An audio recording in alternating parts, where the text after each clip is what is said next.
हाय नमस्कार, मी स्नेहा कोगदी फॅमिलीमध्ये तुम्हा सर्वांचं पुन्हा एकदा खूप सारं स्वागत करते। कसे आहात सगळे? आशा करते तुम्ही सर्वजण मस्त मजेत आणि भरपूर आनंदात असाल। सो कशी झाली कालची तुमची कोजागिरीची पूजा?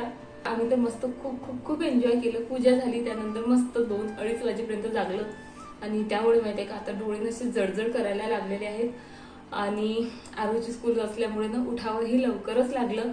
पण ना म्हणजे असं वाटतंय आता की जिथे बसलं ना तिथंच मला झोप लागेल की काय, पण आता काही ऑप्शन नाहीये। आरूच्यामुळे ना स्वयंपाक तरी माझा ना पटपट पटपट आवरला गेलेला आहे आणि आरूची म्हणजे 12 वाजेपर्यंत स्कूल असल्यामुळे ना सरळ मी जो नाश्ता आहे ना तो स्किपच केला, फक्त भाजी पोळी केलेली आहे। आणि ना असं म्हणजे जागरण झालं ना खरंच कामाचा कंटाळा फार येतो आणि तसंही बऱ्याचदा कामाचा कंटाळा येतोच। पण माहितीये का म्हणजे कालच्यामुळे ना मी आजच्या माझ्या रुटीनवर जो आहे ना म्हणजे त्याचा इफेक्ट होऊच देऊ शकत नाही। कारण जर आज जर माझी कामं मी पेंडिंग ठेवले ना मग आजची कामं उद्या करायची, उद्याची पेंडिंग, परवाची पेंडिंग आणि त्याचा ना खूप सारा बोजा होऊन जातो। त्यामुळे ना मी पटकन मस्त अशी फ्रेश झाली, आंघोळ केली आणि लगेच माझ्या कामाला लागलेली आहे। कारण कसं कामं पटपट आवरले गेल्या पाहिजे ना, त्यासाठी आपण फ्रेश असलं ना तर म्हणजे जी झोप असते ना ती पडून जाते। त्यामुळे ना पहिले उठल्याबरोबर आंघोळ केली आणि कामाला लागलेली आहे। कारण मला माझा दिवस प्रोडक्टिव्हच हवा असतो, कामं पेंडिंग ठेवायला मला अजिबात आवडत नाहीत आणि आजही भरपूर कामं आहेत बघा। कारण काल बाहेर गुलाबाया बसवल्या तर ते सर्व आवरायचं आहे, डेकोरेशनसाठी भरपूर वस्तू काढल्या होत्या त्या जागच्या जागी ठेवायच्या आहेत, शिवाय रोजची कामं तर आहेच आणि दिवाळी ही जवळ आली त्या अनुषंगाने ही 1-2 कामं जी आहे ती करायचीच आहेत मला। सो चला तुम्ही सुद्धा कामाचा कंटाळा अजिबात करू नका आणि जास्तीत जास्त जो आपला रुटीन आहे तो प्रोडक्टिव्ह ठेवायचा प्रयत्न करा।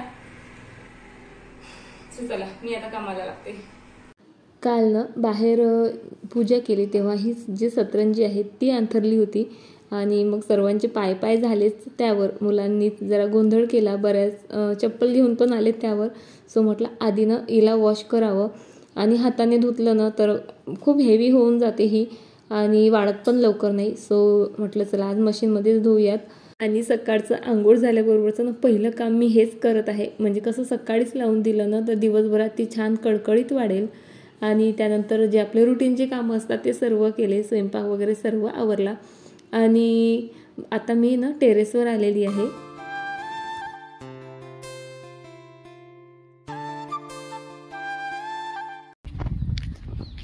चल ग, हा चल। मी म्हणजे गॅलरीमधनं बघितलं इतकं जास्त ऊन होतं, इतकं जास्त, म्हणून लगेच मी ना काम हातचं सोडलं आणि वर आले। तर म्हणजे मला मूग आणि हरभरे वाळायला घालायचे होते, त्यामध्ये थोडे थोडे किडे झाले। म्हटलं जास्त व्हायच्या आधी ना आधी वाळायला घालून देते आणि काही कुरड्या वगैरे होत्या त्यांनाही ऊन द्यायचं बाकीच होतं। सो ते मी इथं आता वाळायला घातलं आणि वर आली ना तेव्हा म्हणजे घरून बघितलं तेव्हा इतकं ऊन होतं, त्यामुळे ओढणी वगैरे डोक्यावर मस्त गुंडाळून आली आणि बघा मी वर आली आणि 10 मिनटं झालेत फक्त आणि ऊन गेलं। आभाळ आभाळ दिसत आहे आणि हवा पण आहे, माहीत नाही आता त्यातले किडे किती मरतील ते। आणि सोबतच माझं काम होतं, व्हिडिओही अपलोड करायचा होता। नको रिकामी कामं करू नको आरोही, चल पटकन। टेरेसवरनं आले आणि लगेच ना म्हणजे पसारा आवरायच्या कामाला लागले। कारण घरात प्रचंड पसारा हा झालेला होता। रात्री पूजा केली आणि त्यानंतर दूध वगैरे घोटलं आणि ना गप्पाच खूप जास्त केल्या, त्यामुळे ही छोटी मोठी जी आवरावरची कामं होती ना ती काही करता आली नाही। शिवाय भुलाबाईंसमोर खूप सारी हिरापत ठेवण्यासाठी ना ह्या वाट्या यूज केल्या होत्या आणि तुमचा विश्वास बसणार नाही, ह्या वाट्या ना माझ्या लग्नातल्या आहेत आणि आणखीही मी त्यांना चालवत आहे। आपला वापर व्यवस्थित असला ना तर खरंच वस्तू वर्षानुवर्ष टिकतात। मी कोणती वस्तू आणली ना म्हणजे ती तर जपून वापरते, पण त्यासोबत आलेले कार्डबोर्डचे जे बॉक्स असतात ना तेही मी जपून वापरते। आता बघा हा काचेच्या ग्लासचा जो कार्डबोर्डचा बॉक्स आहे ना तो थोडासा खराब झालेला मला दिसला। सो लगेच मी टेप आणला आणि त्याला चिटकवून दिला। म्हणजे कसं जे कार्डबोर्डचे बॉक्स असतात ना तंतोतंत त्या वस्तूंच्या मापाचे असतात, त्यामुळे त्यामध्ये त्या वस्तू ना व्यवस्थित राहतात। जर कार्डबोर्डचा बॉक्स आपण मोठा घेतला ना तर त्या वस्तू एकमेकांना लागूनच फुटायची भीती असते आणि छोटा असला तर मग तर प्रश्नच नाही, वस्तू त्यामध्ये आपण ठेवू शकत नाही। सो त्यामुळे हे कार्डबोर्डचे बॉक्स सुद्धा मी फारच जपून ठेवत असते। आज ना खरंच कामांचा फार कंटाळा येत होता, कारण मला जागरण सहनच होत नाही. माझा टाईम म्हणजे 9:30च्या जवळपास मी दररोज झोपी गेलेली असते आणि 9:30 वाजता झोपणारी मी काल म्हणजे 2:30 वाजता झोपले. त्यामुळे ना सतत झोप येत होती. पण माहीत होतं मला, मी जर आता झोपले असते दुपारची तर माझे हे जे सर्व कामं आहेत ना पेंडिंग राहिले असते. आणि कामं पेंडिंग राहिलेले खरंच मला आवडत नाहीत, कारण आपलं म्हणजे माझी टू डू लिस्ट तयार असते. मला आज कोणते करायचे, उद्या कोणते करायचे. मग आजचे पेंडिंग राहिले ना तर उद्या घाई होते किंवा मग म्हणजे आणखी पुढल्या दिवसावर ते सर्व ढकलल्या जाते. सो म्हटलं नको, आराम न करता आपण जी आपली एक्स्ट्राची कामं आहेत ती आता करून घेऊयात. तर ही साय होती 10-12 दिवसांपासून गोळा झालेली. सो याचं मी तूप काढत आहे. आधी ना मी म्हणजे तूप काढण्यासाठी मिक्सरचा यूज करायची, तर भरपूर भांडे निघायचे आणि कसं तुपाची भांडी लवकर क्लीनही होत नाहीत, फारच जड जातात. सो आता ना मी फक्त असं विस्करनं फेटून घेते आणि अगदी 5 मिनिटात, खरं सांगते, साईपासनं ना लोणी आणि जे पाणी आहे वेगळं होतं. आणि म्हणजे फार भांडे तर भरतच नाहीत, शिवाय मी हातही आता भरू देत नाही. सो मी त्यासाठी ना रात्रीची साई जी आहे ती बाहेर काढून ठेवत असते. ती थोडी आंबली ना की लगेच जे लोणी आहे ना वेगळं निघतं. आणि तूप ना जास्त आंबटसर येऊ नये, कारण जास्त दिवस राहिलं की मग त्याचा आंबट वास येतो. त्यामुळे मी ते 2-3 पाण्यानं धुवूनही घेत असते. धुतानाही मी हात अजिबात जे आहे खराब होऊ दिलेले नाही आहेत. आणि आता ना लोणी तावायला ठेवलेला आहे, तोपर्यंतच आता 5 मिनिटाचा वेळ आहे माझ्याकडे. सो तोही युटिलाइज व्हावा म्हणून इथे मी जे काही भांडे आहेत ना ते सर्व लावून घेत आहे. आता हे गंज बघा, हेही माझ्या लग्नातले आहेत, काळे शार झालेले आहेत. पण जोपर्यंत ते अगदीच म्हणजे युजलेस होत नाहीत, त्याला छिद्र वगैरे पडत नाहीत ना, तोपर्यंत मी त्यांनाही चालवणारच आहे. तर तूप तावेपर्यंत ना इकडे बघा मी भांडे लावून घेतलेत. आणि जे 2-3 भांडे होते घासायची, शिवाय साईचं जे भांडं होतं ते सुद्धा मी इथे क्लीन करून घेत आहे. कारण तूप तावत असताना त्याजवळच उभं राहणं गरजेचं असतं, कारण ते कधी कधी लवकर जळून येतं तर कधी उतूही जातं.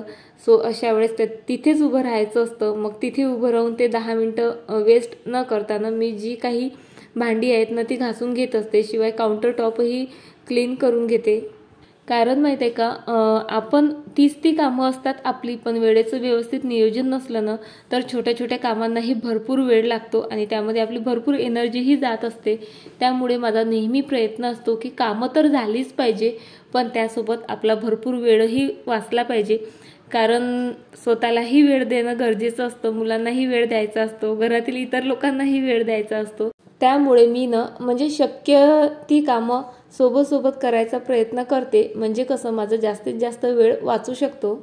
आणि तूप तावताना बघा, जेव्हा ना म्हणजे तूप थोडंसं लालसर दिसायला लागलं की लगेच गॅस बंद करायचा. कारण ना तूप आपण गॅस जरी बंद केला तरी त्याची हिटिंग प्रोसेस जी आहे ती चालूच राहते.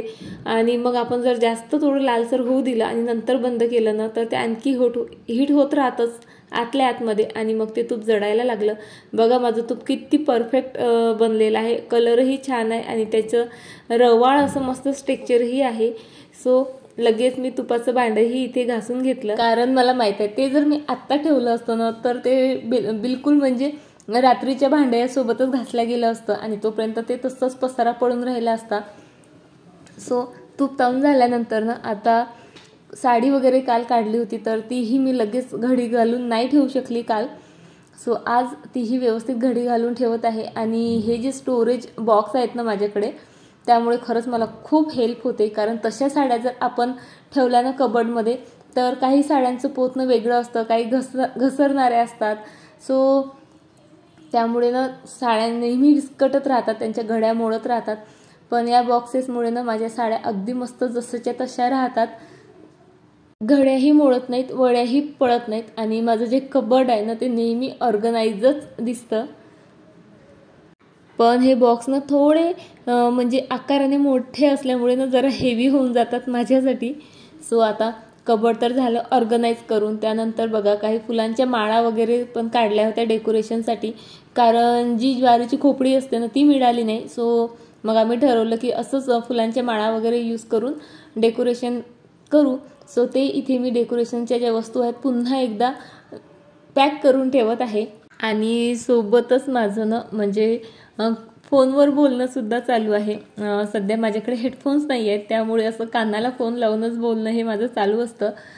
आणि आता कसं झालं म्हणजे खूप बिझी झाली असं म्हटलं तरी चालेल, कारण घरातील कामं, मुलांचा अभ्यास आणि बाहेरची बरीच कामं असतात, सोबत यूट्यूबचं काम असतं, एडिटिंगला ना भरपूर वेळ जातो, त्यामुळे ना कोणाला कॉल करणं होतच नाहीत. आणि अगदी कुणाचा कॉलही आला आणि मी एडिटिंग करत असली ना की लगेच मला तो कट करावा लागतो. त्यामुळे ना आज विचार केला नाही आपण कामं करता करता बोलून घेऊ आणि म्हणजे दिवसभरातून एकदा तरी त्या व्यक्तीसोबत बोला जो व्यक्ती दिवसभर तुमच्या कॉलची वाट बघत असतो. सो मी इथे आईसोबत बोलली आणि त्यानंतर आणखी 1-2 फ्रेंडचे कॉल आलेले आणि मी खूपदा कट केले होते, त्यांच्याशीही गप्पा मारल्या. आणि आता ना मस्त अशी मेहंदी मी भिजवणार आहे. बघा म्हणजे आपण जी साधी मेहंदी लावतो ना, मी नुपूर मेहंदी यूज करते किंवा काही जणी निशा मेहंदी यूज करतात. निशा मेहंदी लावली ना केस खूप लालसर होतात, ते मला आवडत नाहीत. आणि साध्या मेहंदीनं अशी लालही होत नाहीत आणि काळेही होत नाहीत, तर सो तेही मला आवडत नाही. तर बऱ्याच वेळा मी काय करते, दोन्ही मेहंदी एकत्र करून लावते. आणि निशा मेहंदीनं लगेच रचते, याचा अर्थ त्यामध्ये काहीतरी प्रमाणात केमिकल हे असतातच. सो मेहंदी पण लागली पाहिजे आणि ती ना म्हणजे हेल्दी पण असली पाहिजे केसांसाठी. त्यासाठी ना मी छान पाण्यामध्ये, तुम्ही बघितलंच आता, छान आपली चहापत्ती, मेथीदाणे, खूप सारी जास्वंदाची फुलं आणि ॲलोवेरा उकळून घेतलं. पूर्ण त्याचा अर्क पाण्यात उकडल्यानंतर थंड केलं, गाळून घेतलं. त्यानंतर निशा मेहंदी आणि नुपूर मेहंदी छान एकत्र केली. त्यामध्ये 2 चम्मच आवळा पावडर घातली आणि जे आता पाणी आहे ना त्याच्या मदतीने ती मेहंदी छान अशी मी भिजवून घेत आहे. यामुळे काय होतं, एक सेटल असा कलर येतो आपल्या केसांना, केस फार काळे दिसत नाहीत किंवा मग जो साध्या मेहंदीनं येणारा जो वेगळाच असा ऑरेंज कलर असतो ना तोही येत नाही किंवा अगदीच लालही होत नाही. आपण साधी नॅचरल मेहंदी लावायची म्हटलं तर काय होतं, जे पांढरे केस आहेत ते लालसर होतात आणि जे काळे आहेत ना काळेच दिसतात, तर हायलाईट केल्यासारखे दिसतात. किंवा मग फक्त जर निशा लावली तर ती शेवटी ऑर्गॅनिक नाहीच आहे. त्यामुळे मग मी अशी मिक्स करून मेहंदी लावत असते, त्याने बघा खूप मस्त अशी शाईन येते. आता मी 2 महिन्यापूर्वी मेहंदी लावली होती, तेव्हापासून अजूनही लावलेली नाही. तर ही मेहंदी आता मी रात्रभर भिजत घालणार आहे आणि उद्या सकाळी ती लावणार आहे. पण त्याआधी ना आज मी छान केसांना ऑइलिंग करून घेणार आहे, कारण मेहंदीने ना खरंच केस खूप जास्त जे आहेत रफ होतात. नॅचरल असू देत का कोणतीही मेहंदी असू देत, तिने केस रफ होतातच. सो त्याआधी ना केस मी त्यासाठी छान प्रिपेअर करत आहे, केसांना छान ऑइलिंग करत आहे. आणि तसंही जेव्हा केव्हा तुम्ही मेहंदी लावाल ना त्यापूर्वी ना केस वॉश केलेले असलेच पाहिजेत, कारण आपल्या केसांमध्ये ना जे नॅचरल ऑइल असतं ना ते सतत सिक्रेट होत असतं आणि त्यामुळे त्यावर बरेच डर्ट वगैरे जे असते साचत असते किंवा डॅन्ड्रफ आहे तो सुद्धा असतोच.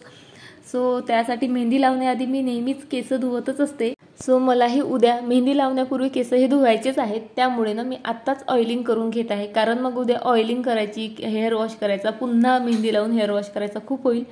आणि तसंही आज ना म्हणजे खूप जास्त थकवा आल्यासारखा वाटत आहे आणि जेव्हा केव्हा मला थकवा येतो ना तर रिलॅक्स होण्यासाठी ना मी असा हेअर मसाज हा देतच असते स्वतःला, कारण मला नेहमी असं वाटतं की इतरांसोबत स्वतःची काळजी घेणं ही सुद्धा आपलीच जबाबदारी आहे.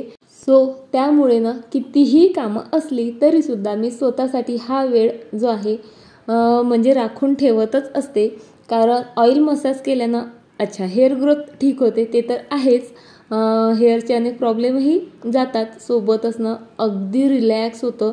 आपल्याला जो काही थकवा आलेला असेल, जो काही म्हणजे स्ट्रेस असेल ना सर्व निघून जातो. सो त्यामुळे कितीही दिवसभर कामं झालेली असली, मी दमलेली जरी असेल तरी सुद्धा मी हा वेळ माझ्यासाठी काढतेच. सो चला तर आता व्हिडिओ इथेच संपवते आणि आशा करते तुम्हाला आजचा व्हिडिओ नक्कीच आवडला असेल. व्हिडिओ आवडला असेल तर लाईक, शेअर, सबस्क्राईब नक्की करा. चला पुन्हा भेटू अशाच एका छान व्हिडिओसोबत. तोपर्यंत बाय.